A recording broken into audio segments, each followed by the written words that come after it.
Hey, Sweethearts and Heroes family, Tom Murphy here with my man Rick Yarsh and Miss Papaya. Close enough. Cutaia. That wasn't. I wasn't sure if you were going with it. I couldn't remember. Before we started, you didn't ask. I'm like, I was thinking too. I'm like, he's gonna nail it. Yeah. You know, far from it. Miss, I bailed out last minute. Good.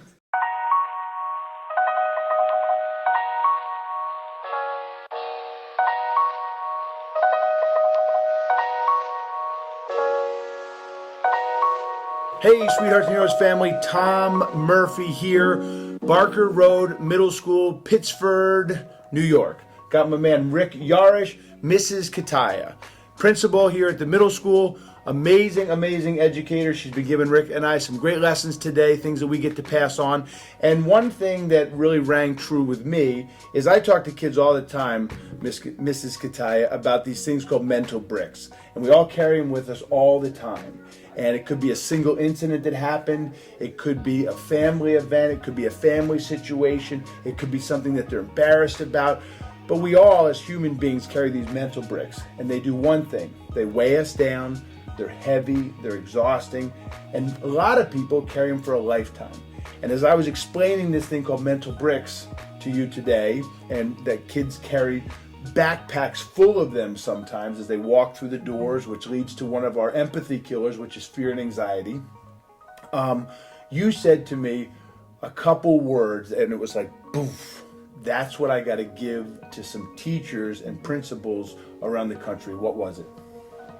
Well, you asked me if I could give any piece of advice to a teacher, if this was my final hurrah here in education, what would it be? And it would really be, let it go. Just let go of all of those frustrating feelings and emotions that we have sometimes dealing with kids. So we have our own mental bricks that we have with kids, but the big thing is there's so much more going on that's more important in kids' lives than what happens in these four walls. And it's true for teachers too. And so I think we as adults have to take care of ourselves and learn to let some things go and take really good care of our own mental health. But also, when we're drawing a line in the sand with a kid and we're, whether it's over a homework assignment or, we think they're being manipulative or we hear they're having mental health issues and we're, it feels like they might be manipulating a situation. When we let go of those feelings, those stories that we create, it allows us to open up to actually just build a relationship with a kid. And that's so much more important than, dying on these small hills with kids, right? So we're going to really push them over a homework assignment because they didn't do it, or we think they're lying that they didn't turn it in.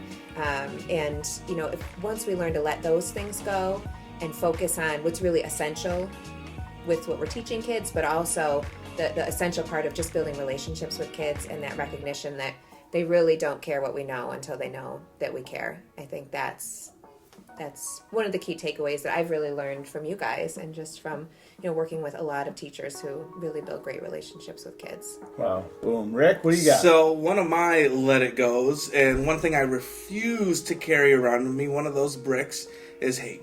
One of those things that I just will not allow myself to carry around.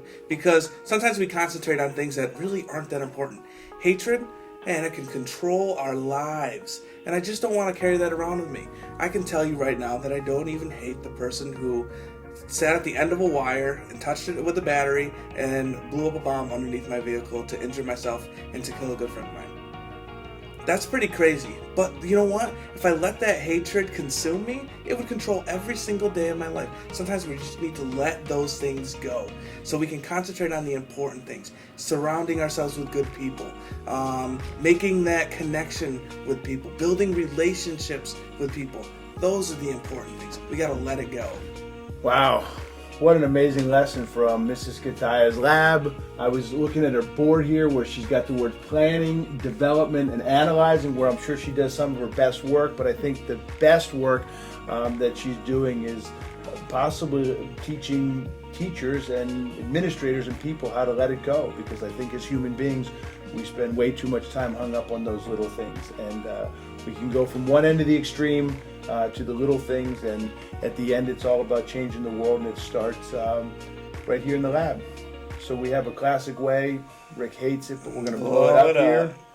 Just don't blow it up too big. Yeah.